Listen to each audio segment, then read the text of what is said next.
안녕하십니까. 맥체인 성경 읽기 민수기 28장, 시편 72편, 이사야 19장, 20장, 베드로후서 1장. 첫 번째 민수기 28장, 규례대로 드리는 제사와 헌물. 본문 이해에 도움이 되는 배경과 맥락을 소개합니다. 민수기 28장은 가나안 입성을 앞두고 새 세대에게 하나님께 드릴 제사 규례를 다시 한번 명확히 상기시키는 장입니다. 매일의 번제, 안식일의 제사, 월삭의 제사, 무교절과 칠칠절 등 절기마다 드려야 할 제사와 헌물을 구체적으로 명시합니다. 정한 절기와 향기로운 냄새는 하나님이 받으시는 기쁨과 질서 있는 경배를 뜻합니다. 이는 광야 세대의 죽음 이후 하나님과의 언약을 따라 경건한 예배를 회복해야 할 필요성을 강조하는 장입니다. 본문의 중요 구절을 소개합니다. 민수기 28장 1절 2절. 여호와께서 모세에게 말씀하여 이르시되 이스라엘 자손에게 명령하여 그들에게 이르라. 내 헌물, 내 음식인 화제물, 내 향기로운 것은 너희가 그 정한 시기에 삼가 내게 바칠지니라. 본문을 적용하는 데 도움이 되는 가이드라인입니다. 오늘날 우리는 정해진 형식 속에서가 아니라 마음과 진리로 하나님께 예배를 드려야 합니다. 하나님은 여전히 자신의 백성이 정성된 예배로 그분을 찾기를 원하시며 예배의 중심은 순종과 경외의 자세입니다. 일상 속에서도 예배의 마음을 품고 하나님께 향기로운 삶을 드려야 합니다. 두 번째, 시편 72편 왕의 정의와 평화에 대한 기도. 본문 이해에 도움이 되는 배경과 맥락을 소개합니다. 시편 72편은 솔로몬을 위한 다윗의 시로 왕의 통치가 공의와 정의, 평화와 번영으로 가득하길 기도하는 내용입니다. 왕은 가난한 자를 구원하고 폭력을 끊으며 온 땅에 하나님의 정의를 드러내야 한다고 노래합니다. 이 시는 궁극적으로 메시아 왕국에 대한 예언적 성격을 지니며 예수 그리스도를 통해 완성될 통치를 예표합니다. 본문의 중요 구절을 소개합니다. 시편 72편 4절. 그가 가난한 백성의 억울함을 풀어주며 궁핍한 자의 자손을 구원하며 압박하는 자를 꺾으리로다.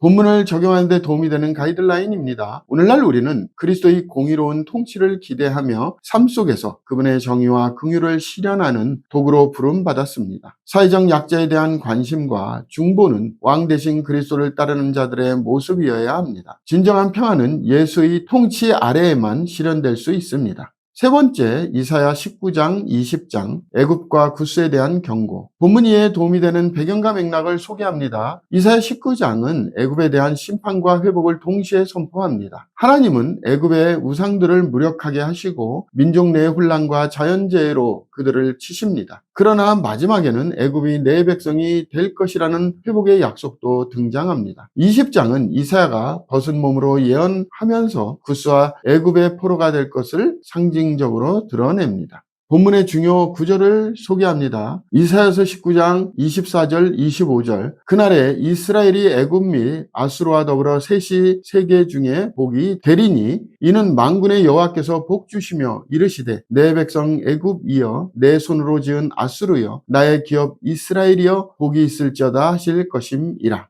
본문을 적용하는 데 도움이 되는 가이드라인입니다. 오늘날 우리는 하나님께서 열방을 향한 구원의 계획을 가지고 계심을 기억해야 합니다. 특정 민족이 아닌 모든 민족을 향한 하나님의 구원 계획 안에서 우리의 선교적 사명은 여전히 유효합니다. 심판과 회복은 동시에 역사하시며 우리는 복음의 전달자로 살아야 합니다. 오늘의 마지막 본문 베드로후서 1장 거룩한 성품과 예언의 확실성. 본문 이해에 도움이 되는 배경과 맥락을 소개합니다. 베드로후서 1장은 믿음의 덕목, 믿음, 덕, 지식, 절제, 인내, 경건, 형제우애, 사랑을 강조하며 거룩한 성품이 구원의 확신을 증거함을 가르칩니다. 베드로는 자기 임박한 죽음을 암시하며 자신이 본 변화산 사건을 통해 예수 그리스도의 재림이 실제라는 사실을 증언합니다. 그는 성경의 예언은 인간의 해석이 아니라 성령의 감동으로 된 것임을 명백히 합니다. 본문의 중요 구절을 소개합니다. 베드로후서 1장 21절. 예언은 언제든지 사람의 뜻으로 낸 것이 아니요 오직 성령의 감동하심을 받은 사람들이 하나님께 받아 말한 것임이라.